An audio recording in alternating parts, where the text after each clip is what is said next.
자, 김정은 신년사부터 김여정 특사까지 한 달 열흘 동안에요. 정말 엄청난 일이 지금 한반도에서 벌어지고 있습니다. 남북 간에 무슨 사전 교감이 있었던 것 아니냐는 얘기까지 나오고 있는데, 자, 여러분께 드리는 질문은 김정은 신년사부터 김여정 특사로 그리고 문재인 대통령과 네 번의 만남이 어떻게 이루어졌을까? 그 질문을 드리면서 잠깐 상황 설명을 해드리겠습니다. 신년사부터 남북 공동 입장까지 누군가는 이 큰 틀을 짜지 않았겠어요?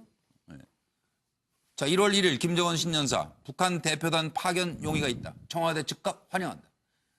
그리고 나서 1월 17일 여자 아이스하키 단일팀 출전 결정으로 예술단 사전 점검으로 북한 선수단 선수촌에 합류하고 이런 모습들이 그냥 일사천리로 이루어진 거예요. 그리고 2월 9일 김영남을 필두로 김여정이 아까 뭐 백두 혈통 쓰지 말라고 그랬으니까 백두 가문으로는 그러면 처음으로 남한에 내려오는 일이 벌어지게 된 겁니다. 그리고 평창 올림픽 개막식에서 문 대통령과 만남, 대북 특사로 청와대에 들어가서 만나서 점심 같이 하시고, 대통령과 점심 같이 하고, 아이스하키 단일팀을 또 같이 경기 관람하고, 그리고 가는 줄 알았더니 저녁 늦게 북한 예술단 공연 관람까지 하고, 깜깜한 밤에 갔잖아요. 들어보시겠습니다. 향후 여권 조성 시에 남북 정상 간의 한반도 문제 및 남북관계 현안에 대한 포괄적인 협의가 가능한 단초가 마련이 되었다고 봅니다. 이와 관련한 후속 조치 등은 향후 관련 동향을 보아가면서 관계부처 간의 긴밀한 협의 등을 통해서 취해 나가겠습니다. 자, 이 네 번의 만남이 어떻게 이루어졌을까 하고 김여정 특사와의 네 번의 만남에 대한 평가를 좀 생각들이 다르실 것 같아서 그걸 같이 좀 여쭤보고 싶어요. 그리고 나서 대통령이 어떤 여건을 말했는지가 사실은 핵심입니다. 우선 먼저 김정은 신년사부터 문재인 대통령과 네 번의 만남이 이루어지기까지 물밑 접촉이 있었던 것인지, 그리고 이에 대한 네 번의 만남에 대한 김여정 특사와의 네 번의 만남에 대한 평가까지 여쭤보도록 하겠습니다. 준비되시는 대로 그러면 홍영 박사부터 좀 준비가 되신 것 같아요. 저는 뭐 이번에 문재인 외교의 승리다, 전 그렇게 보고요. 기본적으로 대통령께서 독일에 가서서 이렇게 남북 화해협력 기조로 다시 가자라고 하고 꾸준히 인내심을 발휘하면서 드림팀이 결국은 사령탑 역할을 했는데 그중에 아까 제가 안 드렸던 임종석 비서실장, 이분이 사실 대북 전문가시거든요. 사실은 비서실장이시지만 저는 아까는 너무 바쁘셔서 그 대통령 보좌를 해야 되는데 북한에 가실 수 있을까 이렇게 생각했던 거고요. 그다음에 정의용 안보실장, 서훈 국정원장, 조명균 통일부 장관, 이 드림팀이 결국은 이 일을 해냈다, 이렇게 봅니다. 강기정 의원님. 지난 8년 동안의 단절의 위기감 때문에, 그 절실함 때문에 생겨난 일들 아닐까 싶습니다. 이것이 물밑 접촉을 통해서 각본과 시나리오에 의하기보다도 이 절실함과 위기가 작동되면서 아주 그냥 물 흐르듯이 주거니 받거니 하면서 이런 모양을 만들어낸 것 아니냐.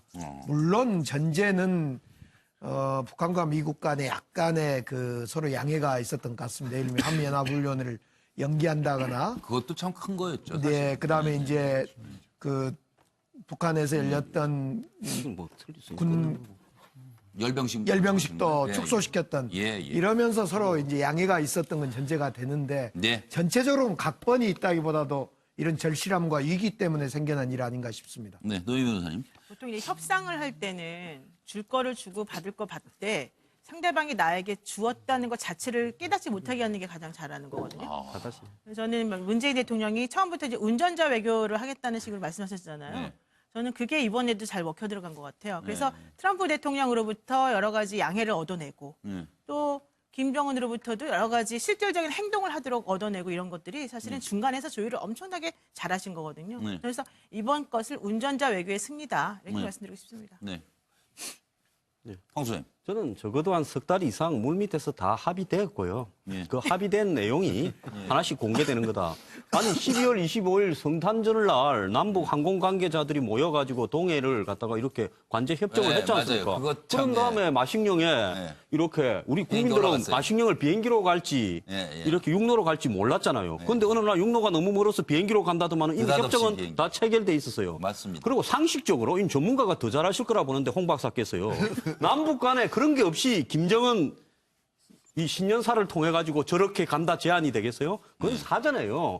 남북 간에 거의 2인자급들이 왔다 갔다 하면서 합의 다 끝나고 거기에 따르는 실무적인 절차도 합의가 끝난 상황에서 판문점에서 회담하는 모양새를 했을 뿐이고 그 회담 내용은 그 이 판문점 회담과 관련 없이 알려진 거죠. 그래서 남북 아이스하키 단일팀이 구성하기도 전에 차관하고 뭡니까 대통령이 미리 여자 아이스하키 팀을 위무하러 갔지 않습니까? 그런 게 다 그렇다는 걸 보여주는 거잖아요. 예. 그럼 그 다음 짠 건 뭐예요, 그럼? 네? 어디까지 짰어요? 그건 이 방송에서 할 수 있는 수준은 여기까지니까 오늘부로 방송을 그만두기 싫으면 이어서 그만하죠. 하여튼 알겠습니다. 선진우선. 황 소장님의 정보력을 제가 존중하고 유승민 변호사. 그렇습니다. 김여정의 평양 초대장은 예. 한마디로 문재인 대통령에게 동맹이냐 민족이냐에 대한 선택을 강요하는 것이다라고 볼 수도 있다라고 봅니다. 실질적으로 지금 북한으로 가서 남북 정상회담을 하려고 하면은 결국 지금 넘어야 될 것이 그 한미 군사훈련 아니겠습니까? 지금 그 북한 관영 매체 같은 경우에는 이 한미 군사훈련을 재개할 경우에는 남북 관계 파탄난다라고 지금 얘기를 하고 있습니다. 결국 한국의 문재인 대통령에 대해서 이 부분에 대해서 양자 간에 북한을 선택할 것이냐, 미국을 선택할 것이냐에 대해서 강한 드라이브를 걸고 있는데요. 실질적으로 오늘 그 아침에 봤더니만 청와대 대변인 같은 경우에는 이 여건이 된다라고 하는 것에 대해서 조건부가 아니다. 지금은 당연한 승낙이다. 이렇게 얘기를 했다가 조금 있다가는 뭐라고 했습니까? 윤영찬 그 공보수석이 뭐라고 했냐 하면은 그거는 있는 그대로다. 한마디로 지금 당장이라도 북한을 뛰어가고 싶지만 미국이 눈에 밟힌다. 이것이 현재의 청와대의 어떤 기류가 아닌가 싶은데요. 이 부분에 있어서 국민들과 전체적인 소통을 하면서 이 부분도 어떻게 보면 속도 조절을 해야 되는 것이 아닌가 싶습니다. 예, 최 변호사 이야기에 저는 상당 부분 동의를 하는 부분인데 이제 황 소장이 워낙 강하게 이제 뭐 짜고 친 고스톱이다 하는 식으로 이야기를 짜고 친 고스톱이란 말 안 했어요. 자, 그래서 치밀하게 아니, 그런 느낌이 3, 4개월 전부터 이제 치밀하게 준비된 부분이다.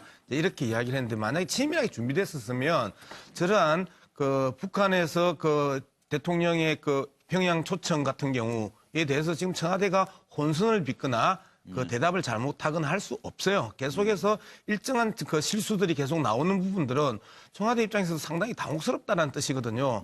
그리고 여건이 조성되면이라고 이야기했었을 때 여건이 조성되면이라는 의미를 어디까지 갈 것이냐. 다음 질문으로 준비하고 자, 있는데. 그런데 미국에서는 지금 그 계속해서 그 입장이 미국에서도 왔다 갔다 했단 말이에요. 그리고 이제 오늘 언론에 통해서 미국이 좀 정리가 됐어요. 남북 관계의 진척과 진전에 대해서 지지한다.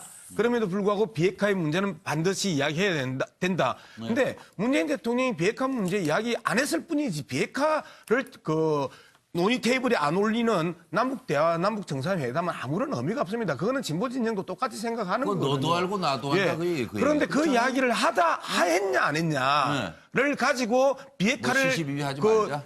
인정을 북한의 핵무장 국가로 인정을 했다. 이런 식으로 또 정쟁으로 끌고 가고 싶어하는 일부의 목소리들이 있는 부분에서는 알겠는데 웬만하면 좀 합리적으로 이야기를 해야 설득력 있고 이거 방송을 듣는 국민들이나 시청자들도 그래 그게 좀 합리적이지 비핵화 말 안 했다고 말 안 한 거 가지고 비핵화에 대한 북한의 비핵화를 포기한 그 대한민국 정부인 양 몰아붙이는 이런 정쟁이나 패널들의 이야기들은 평생 누가 패널이나 말씀 못하겠어요. 정쟁이나 그동안에? 하고 살아야죠. 엄청 뭐. 하고 싶은 얘기가 많으시고.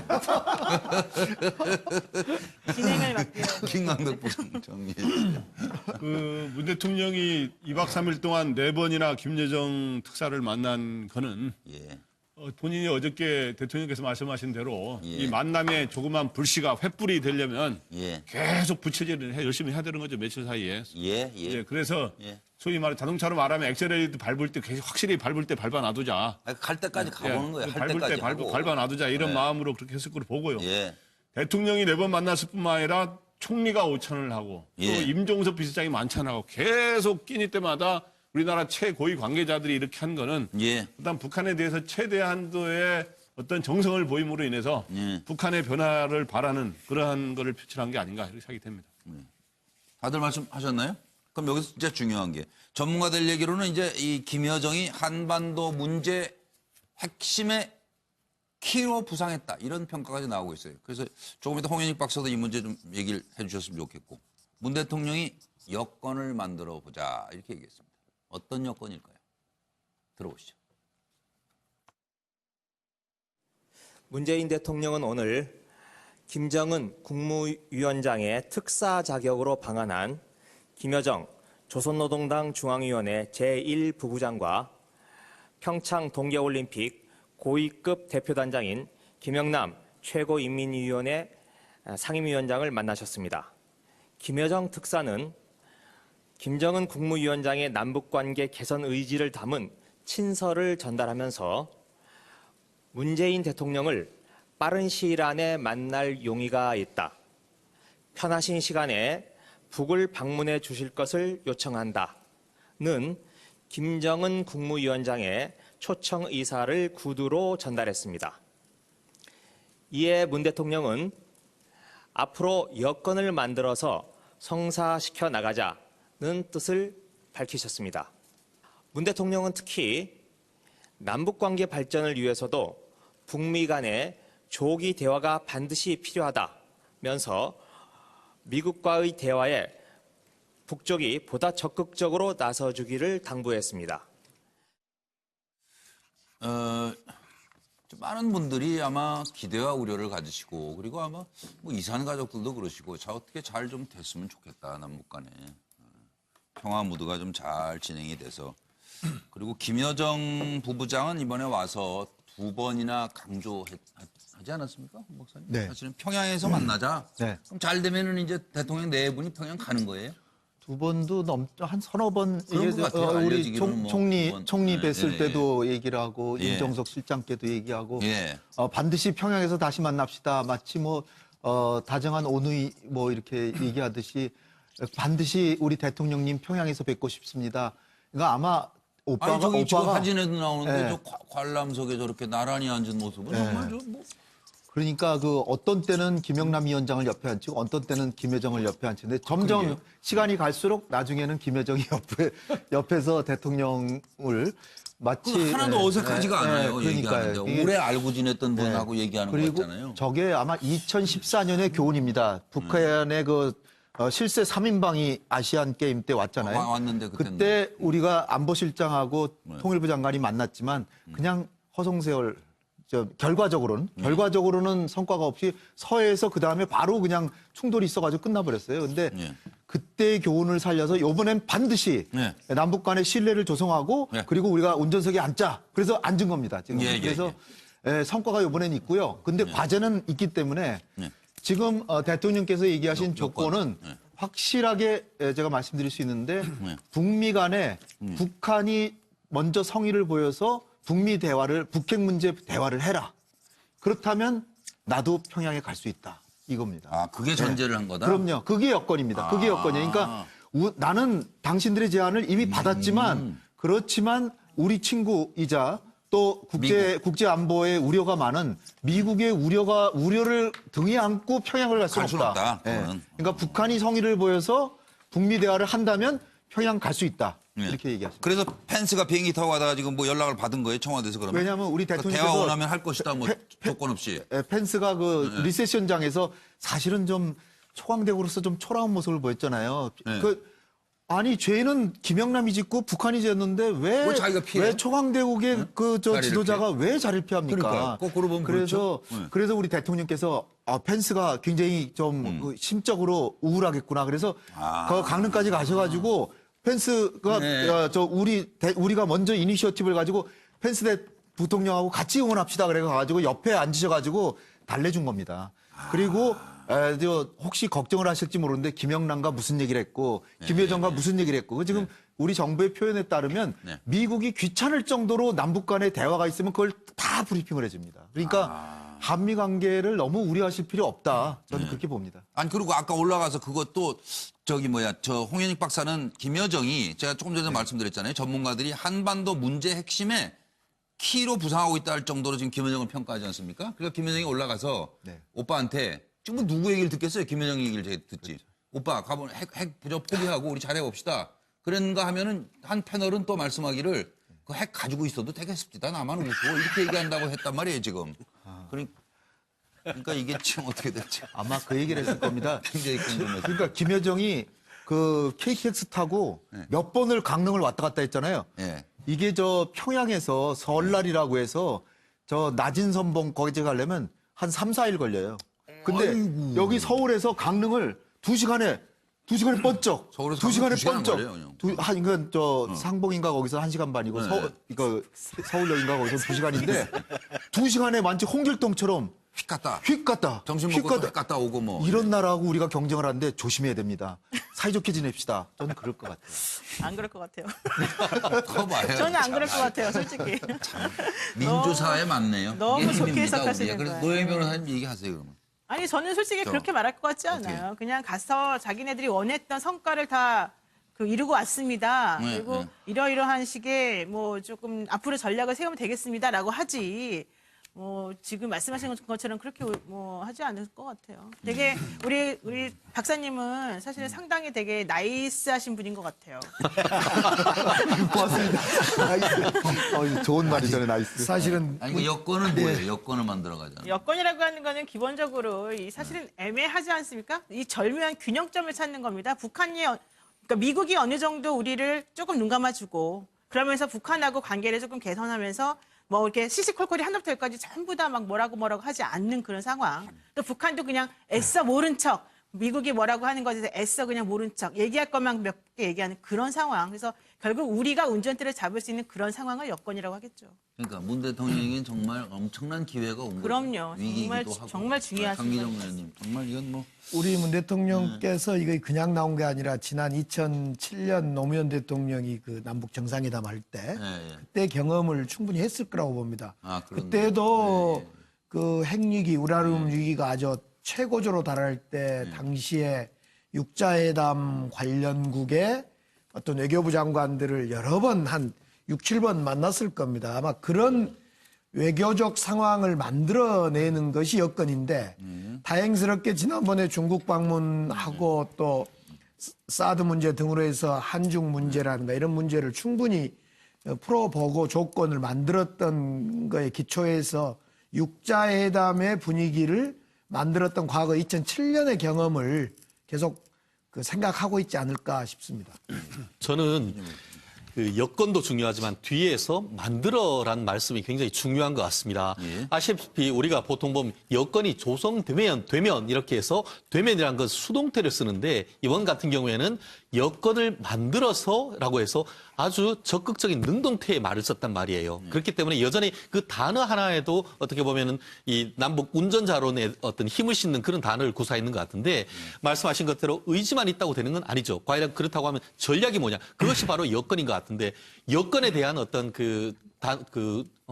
사전적 의미가 주어진 조건 이렇게 되는 것 같습니다. 결국 북미 간의 대화 그리고 핵심은 비핵화가 아니겠습니까? 이것을 어떤 식으로 해서 지금 북한은 전혀 비핵화는 논의 대상이 아니라고 하는데 어느 정도의 어떤 그 협상을 이끌어낼지 그 부분이 우리가 봐야 될 핵심 중에 핵심이라고 저는 봅니다. 미국하고 이 대화는 모양새. 꼭 대화가 이렇게 성공을 안 해도 된다. 근데 한국이 미국에서 이렇게 달랠 수 있는 최소한의 명분만이라도 만들어 달라 이걸 거고요. 여건은. 그다음에 미국은 이 대화에 대해서 지금 펜스가 다시 돌아서서 이야기하는 거는 북한이 비핵화를 거부한다라는 말을 끌어내려고 지금 저렇게 하는 겁니다.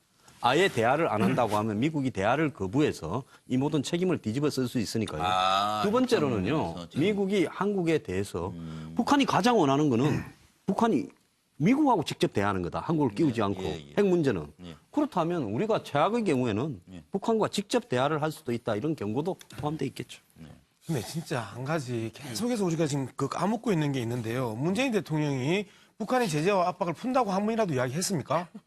북한의 제재와 압박을 푼다라는 이야기 한 번도 한 적이 없고 그 최고의 제재와 압박은 그 미국하고 똑같은 입장을 가지고 가고 있습니다. 예. 그 제가 시작도 안 했어요, 부분들이 그러니까 전제되지 얘기를. 않는 상황에서 예. 계속해서 그 뭔가를 말씀 퍼주는 맞아요. 것처럼 뭔가 그 양보하는 것처럼 그렇게 이야기하는 것은 정당한 평론도 아니고 정당한 정쟁도 아니라고 저는 봅니다. 제 그 말에 청와대에서 정확한 뉘앙스에 명확하게 대해서만 그런 반박을 부분들에 대해서 하세요. 이야기를 했거나 흔적을 남겼었으면 그 부분에 대해서는 평가를 가 가능한데 어떤 대화든 대화가 있어야 그 대화의 논의 테이블에 올라올 수 있는 의제가 있는 겁니다. 그런데 기본적인 대화가 없는 알겠습니다. 상황에서 뭐 어떤 의제를 올리나요? 지난 9년처럼 계속해서 남북의 긴장 관계를 극대화시킬까요?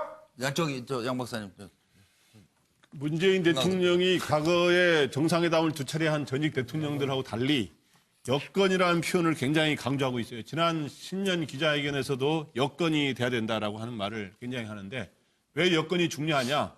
과거에 2차례 정상회담에도 불구하고 북한이 핵을 거의 완성하는 단계까지 왔고 장거리 미사일, ICBM까지 거의 개발한 그런 급을 개발한 상황이기 때문에 지금은 미국이라든가 우리 국민의 이러한 여러 가지 이런 반응들, 이러한 것들, 이 여건들을 조성해야 되는 건데 그래서 제가 보기에 토론을 해보니까 한 5가지 여건을 거쳐야 된다는 거예요. 많기도. 예. 일단 북미 관계가 이제 좋아지면서 북미 대화 분위기가 조성되는 게 있어야 되고 그거 연관된 겁니다만은 반드시 북이 비핵화와 핵 폐기 의지를 보이는 거로 나와야 된다는 거고 그다음 북한이 추가 도발이 없어야 된다는 거고 또 네 번째는 우리가 또 한미 연합 훈련을 재개될 경우 북한이 다시 이거를 시비를 가면서 꼬이지 않아야 되는 거 있고 또 하나는 과거와 달리 이제 한국 국내 여론도 굉장히 중요해졌다. 그렇기 때문에 이런 것들이 다 허들을 잘 넘길 때, 운전하면 잘 넘겨야 좋은 운전과 진짜 안보를 견인할 수 있는 그러한 게 회담이 될 수 있다고 봅니다. 시간이 많이 갔는데 꼭 하나 챙겨볼 게 있는데요. 자, 대통령과 마주 앉고 관람석에 대통령과 나란히 앉고 그건 충격 그 자체였다 이렇게 말씀드렸는데 김여정은 2박 3일간의 방남 기간 동안 무엇을 남기고 갔을까요? 특사 김여정의 2박 3일 외교 무대 대비 남북관계 전면에 나선 상황입니다. 과연 백두혈통으로 남한을 첫 방문했고 방남 내내 수수한 패션을 선보이며 꽃꽃 여정 별명까지 얻었습니다. 특사로 방한한 김여정은 문재인 대통령에게 김정은의 친서를 직접 들고 와 전달했으며 귀환하면서까지 문 대통령 내외에 평양에 꼭 오세요, 평양에 꼭 오세요라고 초대하고 또 독특한 글씨체로 방명록에 쓰면서 이제 뭐 화제가 되기도 했죠 이게. 백두혈통 글씨체는 우상향이다 뭐 이런 얘기도 지금 나오고 있는데 우상향 하여튼 그렇습니다 지금. 그래서 잠깐 이제 여러분과 함께 지금 이 보시는 글씨예요. 오른쪽이 올라가긴 올라가요. 45도로 우상향.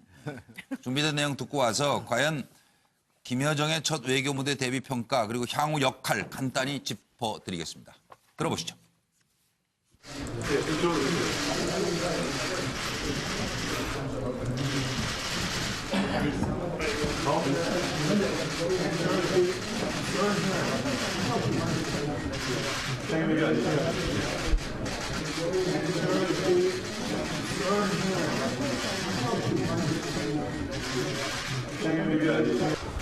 저림만 좋아도 누가 남쪽 이사하고 누가 북쪽에서 설민가는 거 차라리 이거 며칠 전까지도 꽤 추웠습니다. 근데 우리 북측에서 이렇게 귀한 손님들이 오신다고 하니까 날씨도 우리 맞춰서 이렇게 따뜻하게 변한 것 같습니다. 그래, 딱 청와대 들어간 날 특사라는 걸 한 거 아니에요, 홍 박사님? 그렇죠. 이 007 가방을 딱 들고 들어가서 거기서 친서를 꺼내서 자기 앞에 들고. 딱 정갈하게 놓고 네. 사실은 특사는 접니다. 라고 그렇게 얘기는 안 했대요. 안 했지만 친서를 딱 앞에 놓는 순간 누구나 알 수 있죠. 장님이 아니면. 아, 그럼요. 저 위원장 친서를 갖고 왔는데. 그럼요. 그리고 그 저 최고의 그 무거운 저 듬직한 가방을 그 여성이 청와대 직접 들고 들어가잖아요. 네, 저거 들잖아요. 저 안에 친서가 들어있는 거죠. 그래서 향후 역할은 그 다음부터는 이제 문 대통령 옆에 앉기 시작하는 거죠. 김여정의 향후 역할. 네, 김여정은 미국의 언론에서 정확하게 얘기를 했는데 백악관 대변인에다가 비서실장에다 이방카를 더한 것이다. 그러니까 정말 최고의 극찬이죠. 근데 요번에 외교관 역할까지 잘 수행했기 때문에 제가 볼 때는 지금 북중 관계가 안 좋은데 과거엔 최룡해를 보냈는데 요번에 북중 관계 개선을 위해서 김여정을 보내지 않을까 이렇게 생각합니다. 앞으로 더 활약을 할 것이다. 김광덕 부장. 이번에 김여정은 딱 그 공개석상에서는 딱 두 가지 모습입니다. 미소 짓는 거하고 침묵. 예. 공개석상에서는 거의 말을 하지 않았어요. 비공개석상에서는 김정은의 뜻을 전달했는데 어떻든 이번에 성과를 냈기 때문에 이번 계기로 당의 직급이 부부장에서 부장 또는 부위원장으로 승진할 가능성이 충분히다. 뉴스가이드 패널들 북한 놀라운 인사까지 다 그 정도면 저 집권 서열이 바뀌는 건데 위기감인데요, 저것은. 노면에서 한 10초? 네, 간단히. 예, 아주 저는 뭐 할 말이 없습니다. 예. 저 할게요. 네, 황정소. 이번에 보니까 이 광중 적은 데는 고무로 금메달이나 은메달, 동메달을 주고 나중에 본신 상식하더라고요. 네, 그래서 제가 봤을 때 바뀌었어요. 도핑 본신. 테스트 끝나지 않은 임시 금메달이다. 예. 네, 그래 봅니다. 도핑 테스트가 나와요. 자, 금메달. 좋은 말씀입니다. 오늘 홍현희 박사도 고맙고 수고들 많으셨습니다. 마치겠습니다. 안녕히 계십시오. 마지막 순간.